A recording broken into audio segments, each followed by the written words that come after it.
Stay tuned, stay tuned, stay tuned. I'm here with Coach John Brett.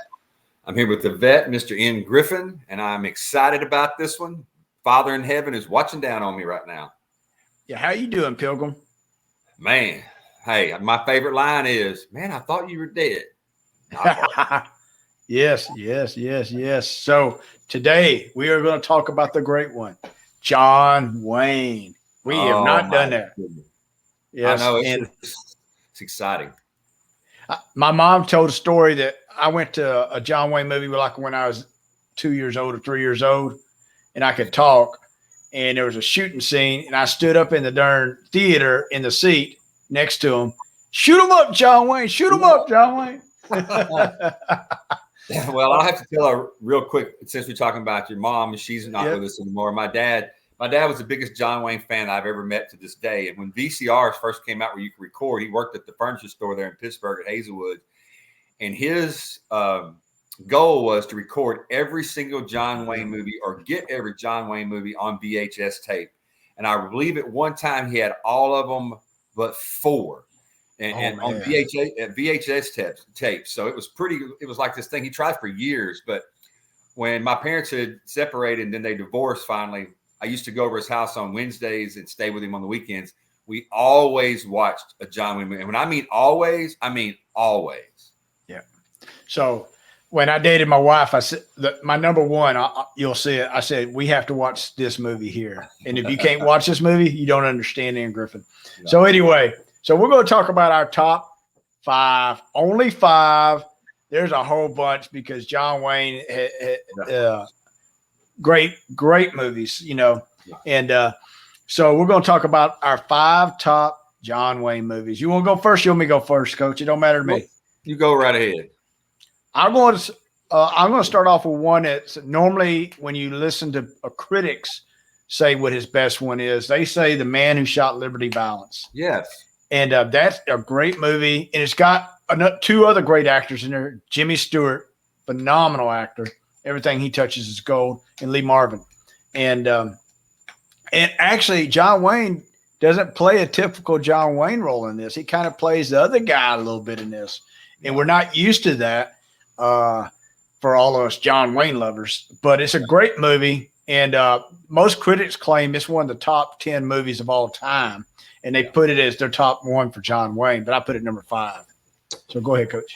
And that's great. And to be honest with you, like I said, when we were talking about this earlier, I mean, 4 through 10, I can flip them out. And that's not in my top 5. And, you know, the only reason I kept it out is because I think it became more of a personal thing of what I liked most, of course, not, you know, what everybody else thinks. But my number 5 is, I mean, I can't even believe I'm saying this is number 5, but I'm saying my number 5 is True Grit. I mean, how can you not have Rooster Cogburn in the top 5? Oh my gosh. I mean, when I was growing up, seeing him and the way he acted with, what's her name? I can't think of her name right now. Oh my gosh, I can see her right now. See, daughter later like that. Katharine Hepburn. Katharine Hepburn. I mean, the way they interacted on that was absolutely hilarious. And it kind of reminded me of my grandparents. Said that on my mom's side, my granddad was this old rough guy. My grandma was kind of like she didn't put up with crap, but he picked on everybody. But when that movie comes on, it's like when a Few Good Men comes on, I want to watch it again, even though I've seen it 10 times.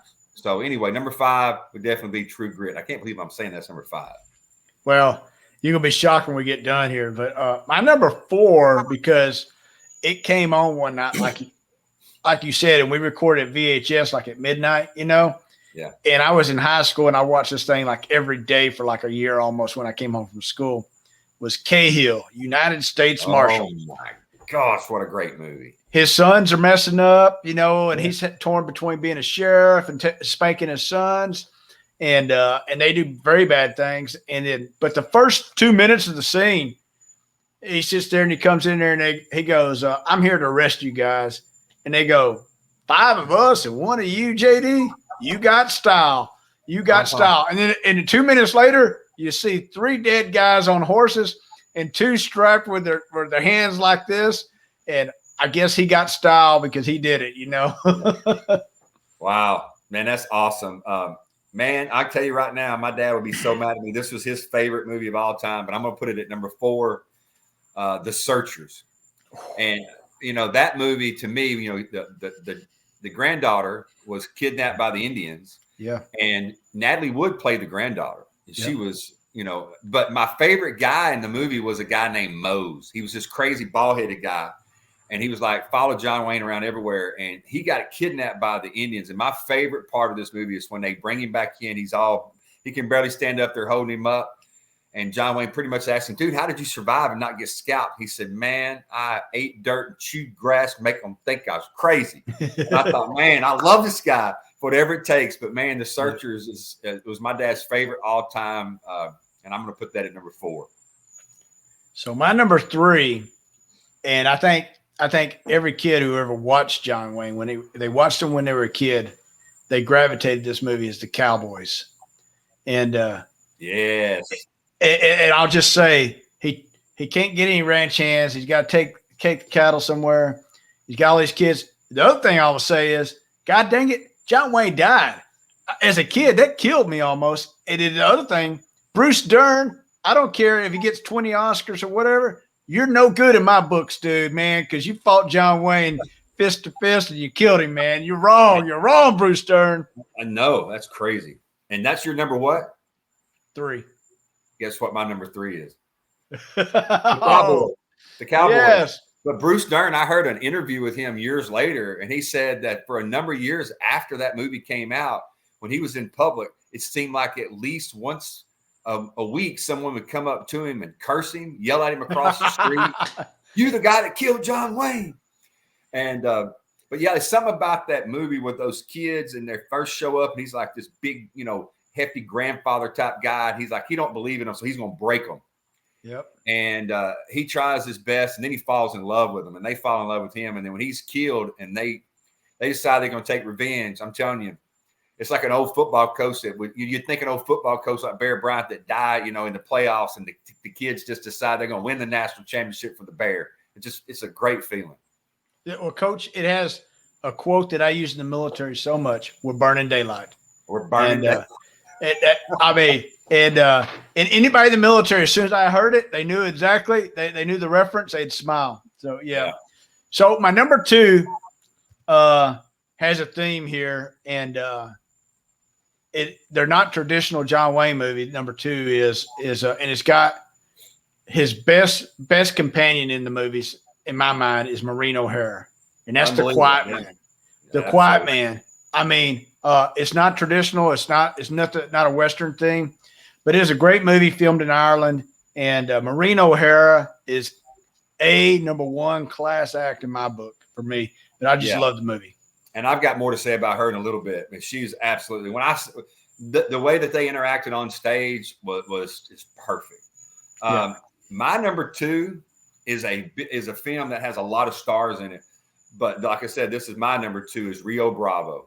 Mm-hmm. And I love Rio. I mean, you're talking about John Wayne, Dean Martin, Ricky Nelson, little Ricky Nelson, Angie Dickinson from the 70s for us, growing up. Walter Brennan. I mean, what a great freaking cast that is. And I mean, he's the Texan sheriff, the rest a brother, a powerful local guy, and it just becomes trying to hold the man in jail until the marshals can get there. And this whole, I don't know if you remember, but Dean Martin is a drunk. But he loves him so much, he wants him to be one of his deputies, but he makes him stop drinking. And there's a scene in there where he's having the Joneses. He is tripping, he is tripping balls, as they say, because he needs to drink. And he is bad. That's my number 2. That is a great movie right there. I didn't have it in my top 5, but it is a phenomenal movie. And every time I watch that, I just remember my mom telling me the background story of every one of them. So my number 1. When I dated my wife, I said, you have to watch this movie. And if you can't understand this, you don't understand Anne Griffin, because I just love this movie. And it just makes me think of it. This is how it is.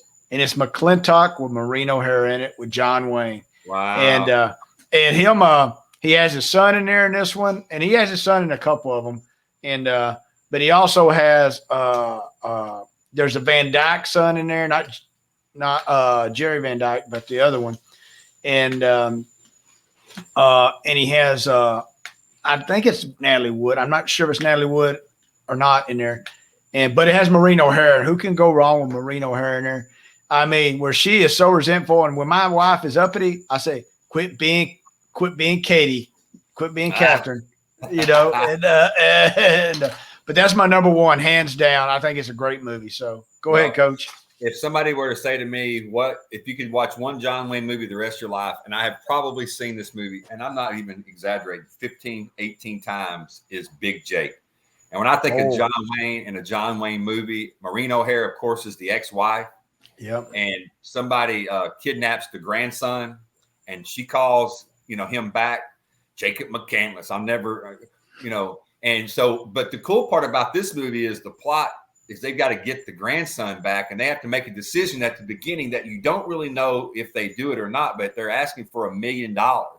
Yep. And so they had carried this big tote, big old, I forgot what you call it, a big old strong box around on this donkey. But his son, Patrick Wayne, is plays his son in there with also Christopher Mitchum. And the whole thing. And then I love the Indian. Remember the Indian in it? The Indian that they send out? Yeah. And he's his best buddy, and the dog. Get him, dog. The dog. But I love when the bad guy is Richard Boone. And Richard Boone plays a lot of bad guys in Western. Yeah. And he tells him at the beginning, he comes up on the camp and says, try to be nice to him, and we've got your grandson. Nothing bad's going to happen. But he goes, no matter what happens, is a little way he talks to him. He's going to die if you mess this up. He uses his Joe Biden voice. He does. He whispers at him in the Joe Biden voice. And at the very end, after, they bring the money in and he looks at it, he holds the lantern up, and that big old fat guy beside him goes, what does $1 million look like? And he sees that it's newspaper clippings. And John Wayne whispers those to him, no matter what happens, I'm going to blow a hole in you. I mean, it's just like the greatest thing. Yeah. And then, we got One Sun Up in the Bell Top. I mean, it's just a great movie. If you want a good Western movie, Big Jake's the movie. I'm just saying that's my number one. It would always be my number one. It's a great movie. And I think you're right. It's hard to keep it out, but I will say his grandson in the show didn't ever know who his grandpa was. Yes. And then when he finally mentions his name, he goes, are you my grandpa? Yes. And he goes, yes. And his grandson goes, I'm scared. And he goes, I am too. I am too. That's when they're behind that. They're behind that hay when they're shooting. He's already been shot in the leg. But that has that famous line in it that he said, man, they asked him a couple of times, who are you, Mr. He goes, we thought you were dead. He goes, not hardly. I mean, that's great. And he actually said right before that scene, somebody else had asked him, next person that says that I thought I was dead, I'm going to kill him. And he does, and he does. But Richard Boone is great in that. Yeah, Richard Boone plays in McClintock as a carriage driver. And John Wayne was good about that. He took a lot of people around with him in his movies that kind of followed him around. Adam Sandler does that now today. And, Clint Eastwood did that in the mid-'80s a good bit with his Every Which Way But Looses and all those things. And, man, John Wayne, how can you go wrong with John Wayne? I mean, if you want to have a good day. I don't even know if I want to get into honorable mention because the honorable mention list will be that long. I mean, you go ahead, Coach. You can say them. I mean, there's a few that I did not put it. Cahill U.S. Marshal for me, The Quiet Man that you talked about, The Sons of Katie Elder. I mean, if that comes on, I'm watching it. Rooster Cogburn, the second, the second of the True Grit, Rooster Cogburn. The Green Berets, The Sands of Iwo Jima. I mean, you're talking about war movies. There you go. Well, I will say, most people think Stagecoach is the top 10. I don't know. I got Big Jake as an honorable mention. Rooster Cogburn, Lady. I liked it better than True Grit. True Grit, he got the Academy for. Yeah, that was the first one, and it had I can't remember the girl's name, but anyway. And what a lot of people don't know about True Grit, there's a lot of references in there, like about the cat being General Sterling Price. That's all relevant from the Civil War, and such. And but it had Glenn Campbell in it too. The Shootist, his final show, and the Shootist, Ron Howard talks about if you ever watch the Shootist, it's a gunman going to his death. He knows he's going to die. He's got cancer. And Ron Howard says it was so eerie because this is what at the time the greatest TV legend there was doing his last movie. And I remember that movie real quick. He's calling in his 3 or 4, enemies. Yeah. And he's telling them, I'm going to be here at this time, pretty much come and get it, because he's kind of the guy that he wants to die from a battle instead of from that old hateful cancer. But Ron Howard is his buddy in there. Ron Howard actually plays a great part in that movie. He does. And Lauren Bacall's in there. Oh yeah, Bogart's wife. And I think it's Jimmy Stewart's the other guy in there, if I remember right. Right. Jimmy Stewart was in what was it? The one you talked about earlier, the one that people say is the top movie of all time, or top 10 of all time. Yeah, the man who shot Liberty Valance. Yeah, Jimmy Stewart. Yeah, man, but great stuff. The Shootist was great. I mean, and when you watch it, if you're a John Wayne fan, you're just like, no, man, this is the last one, Yeah. So this has been a good podcast, Coach. We talk. We want to hear what everybody else's favorite John Wayne movie is, because I'm quite sure they are very different, and there's just a lot of great movies out there. And I tell you what, and one thing I always, when I think about John Wayne, is that darn walk. He had that walk, and I loved. He walked with them arms going and them feet over the other feet with that little. Oh man, I love John Wayne. He reminds me of my daddy, even though my daddy didn't dress or act like that. But when I think of John Wayne, I think of my dad. So, to talk real quick about how culture has changed, John Wayne, when he passed away, Maureen O'Hara went and fought Congress to have a day proclaimed as John Wayne Day, and John Wayne to be added as part of a persona of America. Maureen O'Hara did that. She went and fought and testified before Congress. That's how much love and admiration people had for him. Yep. And then I just saw recently that people are trying to diminish his name, and I'm like, what the heck? Leave well enough alone, because there's generations that loved him, Hey, I'm gonna tell you right now, I had a birthday the other day, and I hate to bring this at the end, and I had 300 or 400 people tell me happy birthday, and I had probably 20 or 25 people say all these great things about me. And you know what? I've been alive 51 years, Vet. If anybody wants to go in my past for the last 51 years, I'm a bad guy, because you can always find things about people, but it's the whole life of someone that you need to look at, and not a something they said one time, not something they wrote one time or printed one time.